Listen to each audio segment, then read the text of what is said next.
கடந்த செவ்வாய்க்கிழமை F-22 வகையான விமானங்கள், இது வந்து F-14 வகையான விமானங்கள், இதற்கு பிறகு வந்த F-22 வகையான விமானங்கள் 12 விமானங்கள் திடீரென இஸ்ரேலில் வந்து தரையிறக்கப்பட்டிருக்கிறது.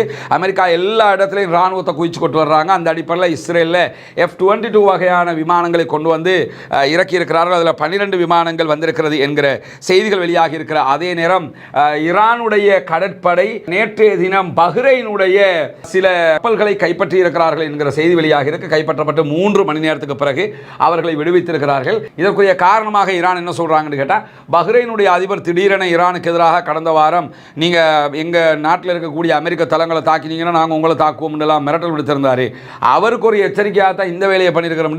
கப்பலில் இருந்த சில பேரை கைது பண்ணிட்டு 3 மணி நேரத்துக்கு பிறகு அவர்களை விடுதலை செய்திருக்கிறார்கள் என்கிற செய்திகளும் வெளியாகி இருக்கிறார். அதே நேரம் காசாவில் அமெரிக்கா 5000 பேரை தங்க வைக்கும் விதமான ஒரு இராணுவ தளத்தை உருவாக்கப் போகிறது என்கிற செய்திகளை நம்ம ஏற்கனவே சொல்லியிருந்தோம். அது உருவாக்கப்படத்தான் போகிறது என்று இன்றைக்கு உறுதிப்படுத்தி தி கார்டியன் செய்தி வெளியிட்டிருக்கிற அதே நேரத்தில் அந்த இராணுவ வளாகம் 350 ஏக்கர் நிலப்பரப்பில் உருவாக இருக்கிறது என்கிற செய்திகள்